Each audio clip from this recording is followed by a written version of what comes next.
$100 a month for groceries should be enough. What? Wait a minute, that's impossible. If you can't keep it down to $100, we're getting divorced, understand? You can't be serious. So you're not even willing to try, huh? I never thought you are the kind of person who never tried. Such a pathetic woman. I felt a sudden surge of anger when my husband said that. If he's going to mock me like that, then I'll prove him wrong. Fine, then I'll make sure we keep our grocery expenses below $100 a month. My name is Anne, a 29-year-old housewife. My husband John and I have been married for a year. John and I met at a group date and decided to get married after dating for a year. Anne, I want you to stay home and take care of the house once we're married. So I quit my job after getting married and became a full-time housewife. I did like my job, but starting a new life with John was more important to me, so I didn't hesitate to be a housewife. Our life after marriage was sweet and blissful. Every day, I made lunchboxes for John and prepared elaborate dinners. John always said, "Anne, your cooking is really delicious," and his enjoying meals made me very happy. Back then, he had a steady job, and he would always leave work on time and come home early, so the two of us used to have peaceful and happy meals together. But recently, it seems like John's work has become busier, and he's coming home later. He used to be home by 6 p.m., but lately, he often doesn't come home until after 9 p.m. It seems like the increase in work also means he is being counted on more by his superiors and is often invited out for drinks. So every Friday night, he goes out drinking and often doesn't come home until late at night. I'd be lying if I said I wasn't lonely, but John is working hard to improve our life together, so I can't complain. So I decided to make an even greater effort with the lunchboxes, giving John a taste of home. I put so much effort into them.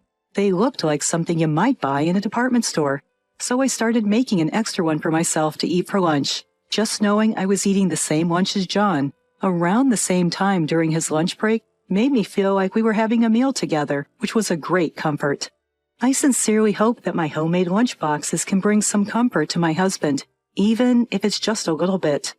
With that thought in mind, I pour my heart and soul into preparing them.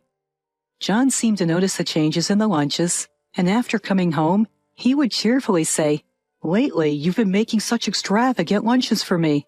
They're all delicious." When he praised me like that, I felt motivated to do even more. Since then, I've continued to work hard on the lunchboxes, making them both tasty and appealing. Before I knew it, cooking was becoming my hobby. I began to take pictures of the lunchboxes and post them on social media, and I was surprised to find that the posts were getting quite a lot of attention. Before, I only had a few followers, mostly friends, but the number of likes and followers started to increase rapidly. This was a first for me, and it was very exciting. I started to see comments from people wanting to know the recipes, so I began to post detailed recipes along with the photos. Sure enough, there were people who tried to imitate and create what I made. I received delightful comments like, "My husband said it was delicious," or "I included it in my child's lunchbox, and they requested it again." And this is a first for me. I was thrilled and was gradually getting into cooking more. It might be even better if prepared in this way. Maybe reducing the amount of this seasoning might bring out the sweetness of the ingredients. As I continued to cook while pondering these things, I found that I had created quite a number of recipes. I hadn't thought I'd pick up a new hobby at this age. My husband John seemed as busy with work as ever, spending less time at home due to overtime and working on weekends. But I didn't feel as lonely as I thought I would, because I used my alone time to study nutrition and even obtained a nutritionist certification. Time flew by, and 2 years of our married life had passed. I started thinking it might be about time to have a child. When I discussed it with my husband, his response was not what I expected. Before we got married, I remember him talking about wanting to have 2 kids, so his reaction was surprising. Maybe he still wants a child, but thinks it's not the right time, or perhaps there has been some change in his mind. Somehow I felt a bit sad, as if we were not able to communicate properly as a couple. Looking back, I feel that John is less interested in me than he used to be.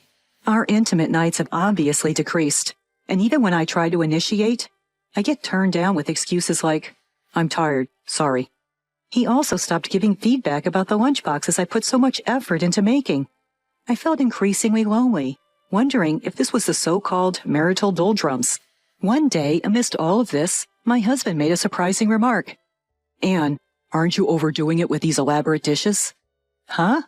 I'm troubled by you squandering the money I earn. Don't refer to it as squandering. And I haven't been making extravagant expenditures, you know? I'm simply using regular priced ingredients and figuring out recipes to make tasty meals while keeping costs low. That's impossible. Those visually appealing and tasty lunchboxes must cost a lot to make. No, not at all. Just a little ingenuity and preparation can change the flavor quite significantly. Don't lie to me. I know you always take pictures of the lunchboxes you make and post them on social media. Huh? I didn't expect my husband to know about my social media, but it seemed like he hadn't looked through every detail. You're always focusing on making it look good for social media. Stop showing off that you can make these luxurious lunchboxes. It's embarrassing to know that my wife is spending money to get likes. I can't accept my earnings being used to satisfy your need for approval. Why would you say that? I'm not uploading pictures with that intention at all. Initially, I just wanted to share when I managed to make something delicious. And now I'm more focused on challenging myself to enhance the look and taste of meals with cheap ingredients so others can easily imitate. No matter how much I tried to explain to my husband, he wasn't willing to listen. No need for excuses. $100 per month is more than enough for food expenses. What? I was flabbergasted. It would be incredibly hard to keep food expenses for 2 adults at $100 per month. Since John doesn't cook much, he may not know how much it costs. Groceries are not just the cost of the food ingredients. They also include things like beverages, seasonings, oils, and so many more. Keeping it under $100? Impossible. Oh, hold on a minute. There's no way I can do that. Why not? Haven't you been trying to save money by being resourceful with your cooking so far? If so, it should be perfectly feasible. If you can't keep it under $100, we're getting a divorce. What? Divorce? No way. I couldn't understand why my husband John would say such a cruel thing. He used to be so kind. Why did he change? It's unfair to suddenly bring up divorce. If you have any complaints, speak up. Don't make impossible demands. I tried my best to initiate a discussion, but John wouldn't listen. So, you're not even going to try because you think it's impossible from the start? I never thought you were so pitiful. I guess you're just cooking to satisfy your own need for approval. I was furious when John said that to me. If he's going to look down on me like that, I'll show him. Fine, I'll keep it under $100 for the month. No complaints then, right? Yeah, make sure it stays under $100. I was being stubborn. I didn't care that John had changed. I decided to focus all my energy on succeeding in this mission of keeping the groceries under $100 for a month. From then on, I started to make various changes to my cooking. I thought about various ingredients that could substitute for meat, and tried using tofu and fish cake. I also experimented with combinations of seasonings to create different flavors, like mixing bean paste and dried bonito into egg liquid to make an egg saboro that tasted like spicy cod roe. By doing so, I was able to significantly reduce the cost of groceries. In addition, I visited various supermarkets and searched online to find stores that sell pasta and drinks for cheap prices, and worked hard to save money. It was close, but I managed to keep the grocery bill under $100. I gave a mental fist pump saying, "Take that, John." However, John didn't ask about the results or anything. He just went on with his life as usual. I was disappointed that he didn't seem interested in something he had proposed. But I didn't know when he might bring up the issue of groceries again, so I decided to continue with the $100 grocery lifestyle. In order to make it as enjoyable as possible, I started a new project on social media, regularly posting about our life on a $100 grocery budget. As before, I posted recipes so that everyone could replicate my budget-friendly meals. I saw a comment about wanting to see a video summary, so I started uploading weekly videos on a video sharing site that neatly summarized what I was doing. To my surprise, I got a lot of feedback, and the number of subscribers on the video sharing site increased rapidly, enabling me to monetize it in no time. I was amazed at how the world has changed. The more people watched, the more motivated I became, and I kept coming up with new recipes. In the midst of everything, my husband John told me he would be going on a 3-day business trip the week after next. With that news, I figured there would be no need for me to cook, so I planned to return to my hometown. My hometown is quite a distance away, so I would need to take a plane. So I quickly reserved my plane tickets. Then, before I knew it, the day had arrived, and John left the house in the morning with his carry-on suitcase. He planned to drop by the office before heading to the airport. A little while after John left, I packed my bags and also headed to the airport. Since I was only going home, I packed light enough to fit everything into a backpack. Since I packed light, I was able to leave the house quickly and without any hassle. Upon arriving at the airport, I found a casual cafe where I sat back and enjoyed a cup of coffee while responding to comments on my videos and social media posts. Then, I heard it. I could hear John's voice somewhere. Even in crowded places, his voice is familiar, so I instantly recognized it was him. I looked in the direction of the sound and saw John walking in front of the cafe. Just as I was about to call out to him, I noticed a woman walking beside him. What's more, they were walking arm in arm, seeming rather close. I couldn't take my eyes off the pair. That was undoubtedly John.